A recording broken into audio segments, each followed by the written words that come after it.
আসসালামু আলাইকুম দর্শক মণ্ডলী।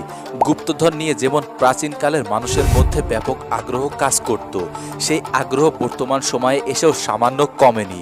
গুপ্তধনের সন্ধান মানুষের জীবনের ঝুঁকি নিতেও দ্বিতীয়বার ভাবেনি। আলাদিনের আশ্চর্য প্রদীপ কিংবা আলীবাবা ও ৪০ চোরের গল্পের মতো নিজের জীবনকে পরিবর্তন করার চেষ্টা মানুষ কম করে না। বর্তমান সময়ে এসে পিরামিডের মধ্যে গুপ্তধনের সন্ধানে মানুষ থেমে থাকেনি। পিরামিডের প্রবেশ মুখে খোদাই করা অভিশাপ্তের ফলে অনেকের নির্মম মৃত্যু হয়েছে, এমন গল্প বেশ প্রচলিত। তো চলুন দেখে আসি সেরকমই একটি দ্বীপ সম্পর্কে, যেখানে সম্পদে ভরপুর।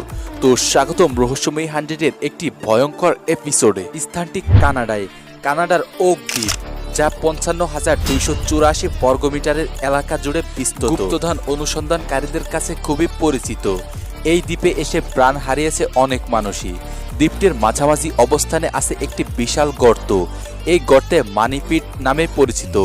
এই মানিপিটের অর্থ সম্পদে ভরা গর্ত। ১৯ শতক থেকে অনেক অভিযাত্রী ও গবেষক গুপ্তধন উদ্ধারের চেষ্টা চালিয়েছেন, তবে এখন পর্যন্ত সেই গুপ্তধনের সন্ধান কেউই পায়নি। বলা হয়ে থাকে ওক দ্বীপের রহস্যময় গুপ্তধনের সঙ্গে জড়িয়ে আছে অভিশপ্ত। ৭ জনের মৃত্যু হলেই উদ্ধার করা যাবে গুপ্তধন। মানিপিট গর্তের সন্ধান প্রথমে পেয়েছিল ড্যানিয়েল ম্যাকগিনিস নামের এক স্থানীয় কিশোর। দ্বীপের এক গাছের নিচে সে একদিন রহস্যজনক গর্তের মুখ দেখতে পায়। খুবই কৌতূহল হয়ে ড্যানিয়েল গর্ত বরাবর মাটি খুঁড়তে শুরু করে। কিছু দূর খোঁড়ার পর একে একে বেরিয়ে আসতে থাকে কাঠের বাক্স, পাথরের স্ল্যাব সহ বেশ কিছু প্রাচীন নির্দেশনা। এই কথা অল্প সময়ে প্রচারিত হয়ে যায় লোকের মুখে। পরবর্তীকালে ওই গর্ত থেকে উদ্ধার করা হয়েছিল সিমেন্টের তৈরি ভল্ট ও পার্চামেন্ট কাগজের পুঁথি। পরীক্ষা করে জানা যায় এগুলো ১৬ শতকের নির্দেশনা। ১৮ শতকের শুরুর দিকে ওই দ্বীপে গুপ্তধন নিয়ে নতুন করে চমকপ্রদ তথ্য প্রকাশ করেন স্কটিশ জলদস্যুর ক্যাপ্টেন কিটস। তিনি বলেন ওই দ্বীপে বিপুল পরিমাণ সম্পদ লুকানো আছে। এরপর থেকে গুপ্তধন অনুসন্ধানকারীরা যেন আরও ব্যতিব্যস্ত হয়ে পড়ে।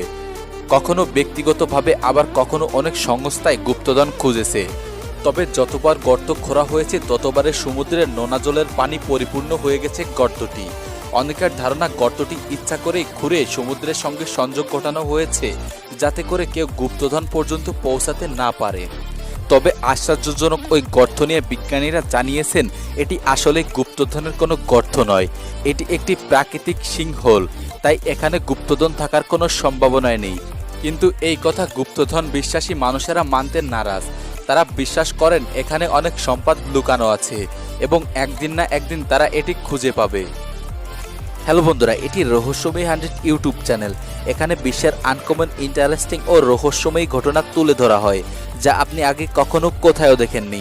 তাই এরকম রহস্যময়ী ও ইন্টারেস্টিং ভিডিও পেতে আমাদের রহস্যময়ী 100 ইউটিউব চ্যানেলকে অবশ্যই সাবস্ক্রাইব করে রাখুন। ভিডিওটি শেষ পর্যন্ত দেখার জন্য আপনাকে অসংখ্য ধন্যবাদ।